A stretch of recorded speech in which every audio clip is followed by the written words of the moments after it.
세례 요한은 굳게 닫혀있던 신약의 문을 열어주는 열쇠와 같은 중요한 인물입니다. 구약의 선지자들의 목소리가 말라기서 이후에 약 400년 동안 끊기게 되는데 마침내 어둠이 걷히고 미명이 밝아오는 것을 선포한 사람이 바로 세례 요한입니다. 태어날 때부터 그는 굉장히 비범하였습니다. 제사장인 아버지 사가랴와 대제사장 아론의 후손인 엘리자벳 사이에 의해서 태어났는데 이 두 부부는 생물학적으로는 아이를 낳을 수 없는 그런 상황이었습니다. 하지만 아브라함과 사라가 100세가 다 되어서 하나님의 은혜로 이삭을 낳은 것처럼 오직 하나님의 은혜로 태어난 사람이 바로 세례 요한이었습니다. 누가복음 1장에 보면 세례 요한의 탄생 기사를 통해서 천사가 세례 요한에 대해서 다음과 같이 예언하는 장면이 나오게 됩니다.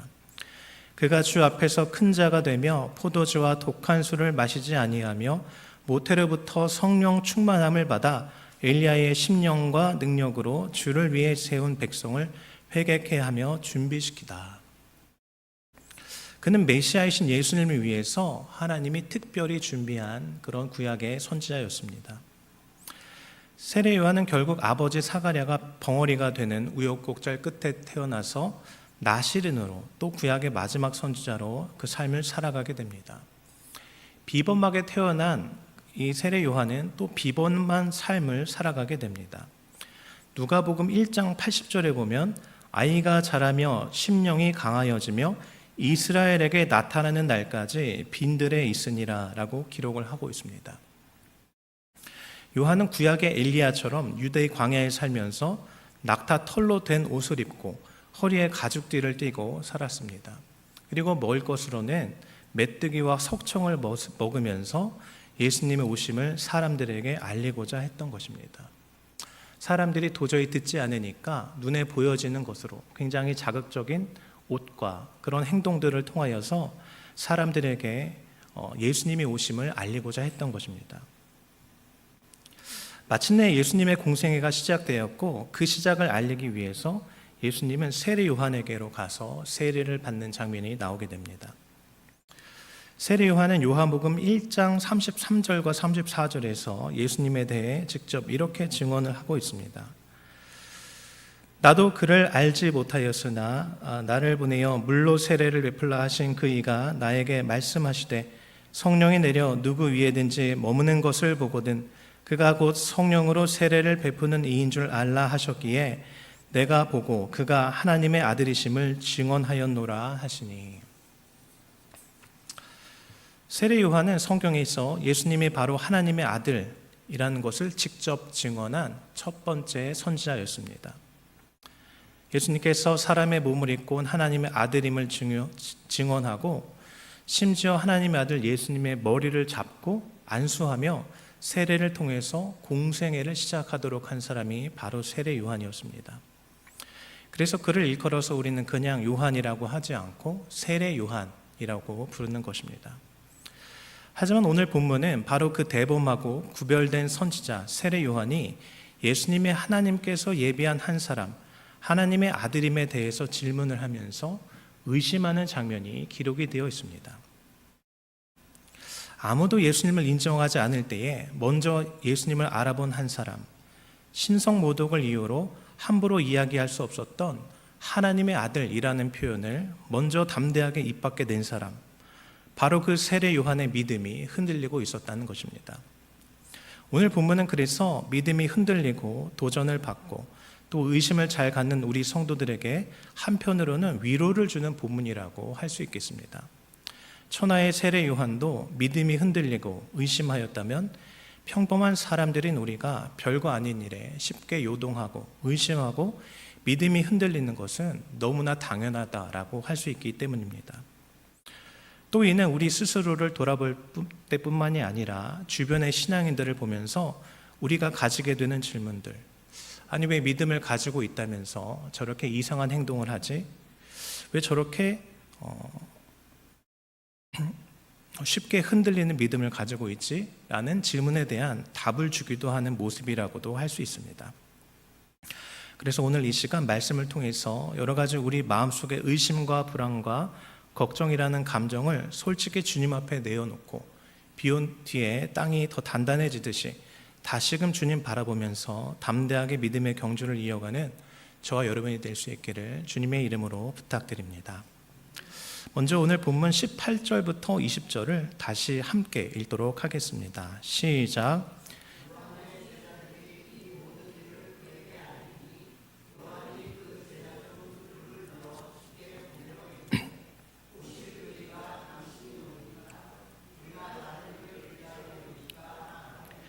그들이 예수께 나아가 이르되 세례 요한이 우리를 보내어 당신께 여쭈어보라고 하기를 오실 그 이가 당신 이오니이까 우리가 다른 이를 기다리오리이까 하더이다 하니, 세례 요한의 세례 이후에 공생의 기간 동안 예수님은 온 유대 지역을 다니시면서 열심히 사역을 하셨습니다.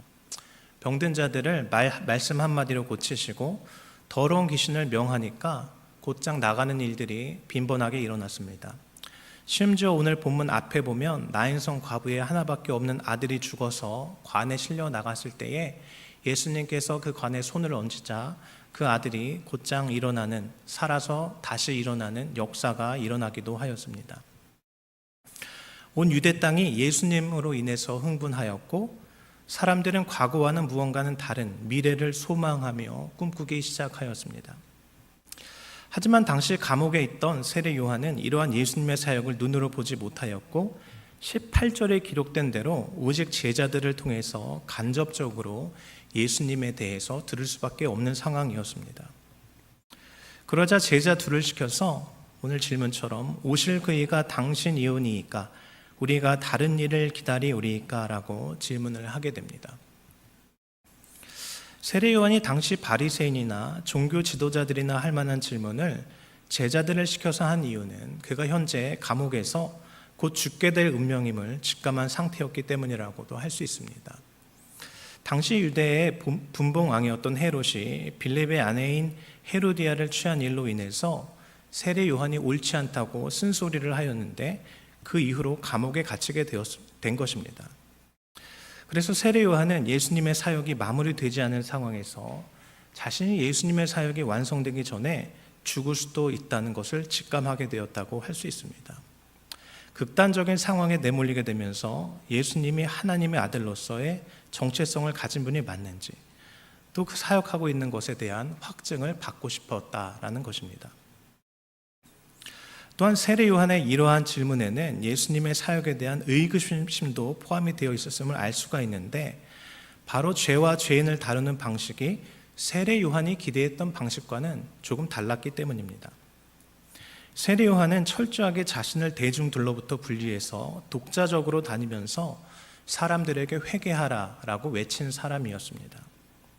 오늘 본문 이후인 33절은 그러한 세례 요한의 사역에 대해서 이렇게 기록을 하고 있습니다. 누가복음 7장 33절입니다. 세례 요한이 와서 떡도 먹지 아니하며 포도주도 마시지 아니하매 너희 말이 귀신이 들렸다 하더니, 이 세례 요한은 예수님의 오신다는 사역을 집중하기 위해서, 오직 그것을 증거하기 위해서 사람들과의 교류를 철저하게 삼가하면서, 특히 혼자 특이한 옷을 입거나 특이한 것을 먹어가면서 외롭게 독수 공방하면서 사역을 했던 것입니다. 사람들이 그런 그를 보면서 함께 먹고 마시자 했을 때 계속해서 거부하자 사람들은 그가 하는 행동이 굉장히 지나치다라고 생각을 해서 귀신이 들렸다라고도 말할 정도였습니다.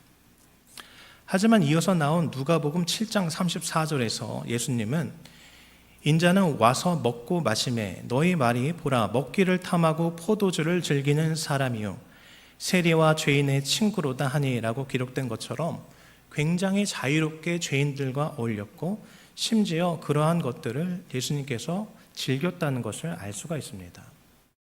그래서 세례 요한의 입장에서는 평생 홀로 예수님의 길만 준비하면서 회개를 외쳤는데, 당장 예수님은 회개하지 않는 그 사람들 한복판에서 그들을 정죄하거나 심판하지 않고 오히려 그들과 함께 먹고 즐기자 확신 가운데 의심이 생기게 되고 그 믿음 가운데 불신이 생겼음을 알 수가 있는 것입니다. 즉 세례 요한은 당장 자신을 죽일 수도 있는 분봉한 헤롯과 같은 사람에 대한 심판은 제쳐두고 죄인들과 먹고 마시는 것이 이해가 되지 않았다라는 것입니다. 특히나 예수님 사역의 완성인 십자가 사건이 있기 전이었기 때문에 이 예수님에 대해 온전히 이해하는 것은 세례 요한으로서도 더욱 불가능했을 것입니다. 그러므로 세례 요한의 입장에서 죽음이라는 극단적인 상황, 그리고 감옥이라는 답답함, 예수님의 사역의 방향성에 대한 의구심이 합혀지면서 지극히 인간적인, 또 어떻게 보면 굉장히 자연스러운 질문을 제자들을 시켜서 했다고도 할 수 있는 것입니다. 세례 요한이 가진 이러한 의심은 우리 믿음 생활 가운데서도 자주 볼 수 있는 것입니다. 믿음이 좋다고 생각했던 중직자라도 극단적인 상황에 내몰리게 되면 여러 가지 걱정과 근심 가운데 믿음에 대한 확신이 사그러질 때가 있다는 것입니다. 제가 신학교에 가서 처음에 수업을 들었을 때 예언서 수업을 같이 들었습니다. 근데 예언서 수업을 듣고 나서 이 수업은 특이하게 그 함께 공부하는 그 학생들끼리 같이 토론을 하는 그런 수업이었습니다. 그리고 토론을 한 이후에는 서로의 삶에 대해 나눔으로 마무리하는 그런 시간이 있었습니다. 그런데 그 성경 공부 나눔을 하다가 한 여학생이 자신은 과연 신학을 해야 되는지 의문이 든다라고 하면서 솔직하게 자기 마음을 이야기하는 것이었습니다. 근데 그 당시 그 고민을 털어놓는 내용이 저에게는 굉장히 충격적이었는데 제 스스로는 신학교에 가기 전에 2, 3년 동안 굉장히 진지하게 고민을 하였고 또 신학교에 들어가기 전에 그 자기소개서나 혹은 면접을 준비하면서 그 소명에 대해서 다시 한번 반복해서 확인을 하는 절차들이 있었습니다. 그래서 제 입장에서는 신학교에 들어와서 특별히 한참 지난 것도 아니고 그때가 한 4월쯤 되었던 것 같은데 봄에 들어온 지 얼마 되지도 않아서 그렇게 의심을 하고 있는 것 자체가 굉장히 저로서는 잘 이해가 되지 않았습니다. 굉장히 교만했던 것이죠. 그래서 부끄럽지만 그런 이야기를 털어놓은 신학교 동기를 위해서 기도하는 마음으로 위로하기보다는 그런 믿음 없는 모습을 평가절하했던 것입니다. 그런데 한참 시간이 흘러서 저 역시 100% 확신을 가지고 시작했던 신학교 생활이 그리고 신학교 졸업 이후에 저에 대한 소명이 크게 흔들린 경험이 있었는데 바로 그거는 코로나를 경험하면서였습니다.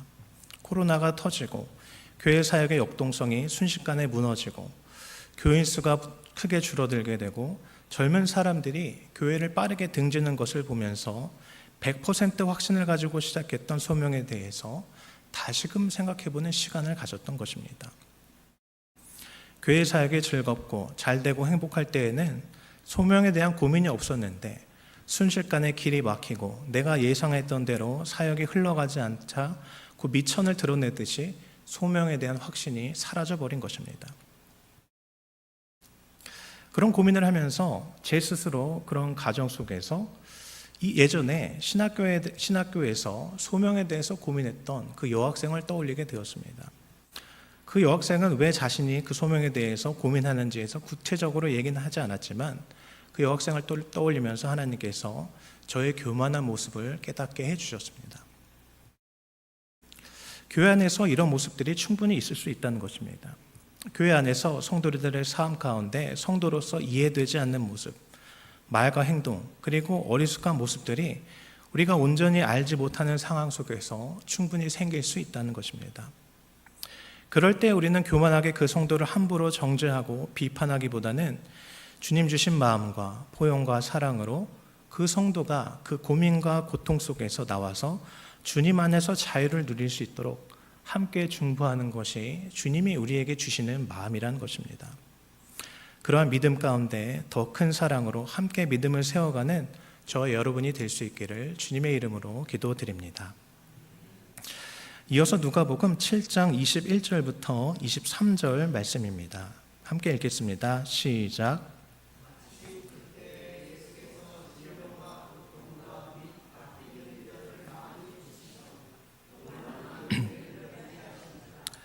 예수께서 대답하여 이르시되 너희가 가서 보고 들은 것을 요한에게 알리되 맹인이 보며 못 걷는 사람이 걸으며 나병 환자가 깨끗함을 받으며 귀 먹은 사람이 들으며 죽은 자가 살아나며 가난한 자에게 복음이 전파된다 하라. 누구든지 나로 말미암아 실족하지 아니하는 자는 복이 있도다 하시니라. 아멘. 이 예수님께서는 세례 요한의 제자들의 질문, 오실 이가 당신이니까 우리가 다른 일을 기다리오리까? 라는 질문을 듣고 바로 즉답하면서 내가 바로 그다라고 답하지 않으셨습니다. 대신에 예수님은 당신이 지금 하고 있는 사역과 삶에 대해서 자세하게 기술을 하셨습니다. 병을 고치고 귀신을 쫓아내며 맹인을 보게 하고 또 못 걷는 자가 걷게 되며 나병 환자가 깨끗함을 받으며 귀 먹은 사람이 듣게 되고 심지어 죽은 자가 살아나고 또 복음이 전파되고 있다라고 쭉 나열하신 것이죠. 그러면서 마지막으로 23절에 나로 말미암아 실족하지 아니하는 자는 복이 있다라고 예수님의 긴 답을 대신하게 됩니다. 23절을 다른 번역본으로 보게 되면 새 번역 성경은 나에게 걸려 넘어지지 않는 사람은 복이 있다라고 기록을 하였고, 현대인의 성경에서는 그리고 나를 의심하지 않는 사람이 행복하다고 일러주어라 라고 기록을 하고 있습니다. 세례 요한이 예수님께 기대했던 답은 무엇일까요? 그것은 아마도 내가 악한 위정자들과 바리새인들, 서기관들, 그래서 이 유대 땅의 기득권자들을 모두 쓸어버리겠다, 모두 끌어내겠다라는 심판의 메시지였을 것입니다. 하지만 예수님께서는 그런 심판의 메시지보다는 회복을, 또 정죄보다는 치유를 그 사역의 중심에 놓고 계셨음을 돌려서 얘기하고 계신 것입니다.